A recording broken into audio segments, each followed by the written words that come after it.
में वहाँ कोई खास करके माता बहन दीदी और हमारा जो कन्या है कोई सुरक्षित नहीं है। ये आज नहीं है, पिछले 14 साल से चल रहा है, ज़्यादा तो 4-5 साल से ज़्यादा चल रहा है। हंसखाली का इंसिडेंट बोलिए, कालियागंज का इंसिडेंट बोलिए, सब विद्यार्थी हंसखाली नौदिया जिला में क्लास 9 का विद्यार्थी रेप करके उनको ख़त्म कर दिया टीएमसी का लीडर लोग।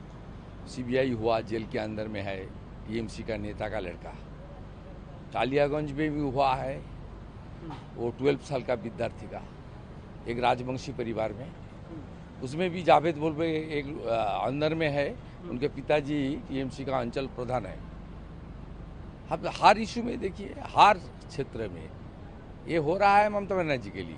बंगाल की जनता को आगे आना चाहिए या इलेक्शन कमीशन को बंगाल में चुनाव के दौरान जो धांधली होता है, जिस तरीके से गुंडागर्दी होता है, जिस तरीके से हिंदू को वोट डालने के लिए रोका जा रहा है, इलेक्शन कमीशन शुड वर्क। हम लोग को बीजेपी के सत्ता में आने के लिए राष्ट्रपति शासन की जरूरत नहीं है, लेकिन राष्ट्रपति शासन नहीं तो 355 लगा के पूरा आर्मी डिप्लॉय, पैरामिलिट्री डिप्लॉयड कर में इलेक्शन कमीशन जी को, ज्ञानेश कुमार जी को ही करना पड़ेगा।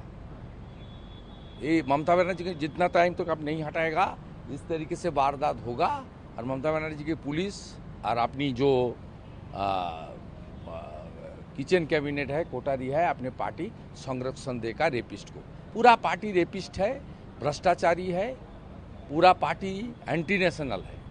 सर, कल्याण बनर्जी कह रहे हैं कि ममता बनर्जी बात बोलती है, पिछले टाइम भी बोला है, छोटा घटना, इतना छोटा हादसा, बयाला बेफर्ज थी, कब बताया, अब मेडिकल आरजीकर इशू में 10 लाख रुपया तो हम लोग दे सकती है।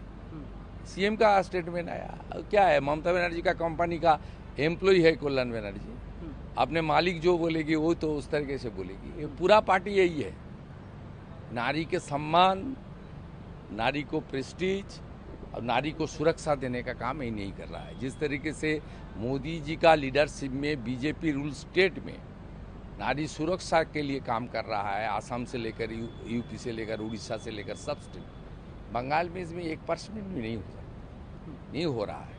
इसलिए एक ही है, ममता बनर्जी को हटाओ। मैं तो ममता बनर्जी को हरा दिया, पार्टी ने मुझे रिस्पॉन्सिबिलिटी दिया था, मैं हरा दिया अपने क्षेत्र में, लेकिन बंगाल की जनता को ममता बनर्जी को एक सीएम बना देना चाहिए। 8 महीने बाद चुनाव है, ये करने से बंगाल का हर नारी को सुरक्षा प्रदान करने का काम नरेंद्र मोदी जी का लीडरशिप में भाजपा ही करेगा। सर, चुनाव की बात आपने करी, टीएमसी ने आज वो प्रेस कॉन्फ्रेंस की डेरेक ओब्रियन में, उन्होंने कहा कि बिहार में बर्थ सर्टिफिकेट डॉक्यूमेंट वो घबरा, एनआरसी पीछे से लाने दे आर फीलिंग सिवियर साइकोसिस, बिकॉज रोहिंग्या मुसलमान का जो घुसपैठिया का नाम है वोटर लिस्ट में, बिहार का जो हो रहा है यहाँ होगा तो सब नाम निकल जाएगा। कम से कम 50 लाख रोहिंग्या मुसलमान का नाम है, इसीलिए फियर साइकोसिस। ये लोग आ रहा है दिल्ली 13 को इलेक्शन कमीशन में, ये लोग डेपुटेशन करेगा। वहाँ ममता बनर्जी के 2 मिनिस्टर और विश्वा चौधरी मबारचंद को ममता बनर्जी यहाँ भेज रहा है। ये इलेक्शन कमीशन को देख लेना चाहिए किस तरीके से। ममता बनर्जी तो कुछ दिन पहले ज्ञानेश कुमार जी को सीधा अटैक किया, इलेक्शन कमीशन ने कॉन्स्टिट्यूशनल बॉडी सीधा अटैक किया अपने वर्कर्स कॉन्फ्रेंस में 27 फरवरी 2025। वो बताया सीधा, जो ये चीफ इलेक्शन कमिश्नर इसका साथ गुजरात सरकार में था, ये अमित शाह जी का सेक्रेटरी था, इसका ये बीजेपी का आदमी है। एक कॉन्स्टिट्यूशनल पोस्ट होल्डर को और इलेक्शन कमीशन को इस तरीके से अटैक करता है। इलेक्शन कमीशन क्यों खामोश बैठा हुआ है? Election commission should take appropriate action. Election commission is a constitutional body, independent body, उसका पास पूरा पावर है। इसलिए वो ड्यू टू देयर फियर साइकोसिस कर रहा है। और रोहिंग्या मुसलमान का नाम बहुत है सारा वोटर लिस्ट में, ये निकल जाएगा तो इसका वोट बैंक में सींध लग जाएगा, इसलिए कर रहा है।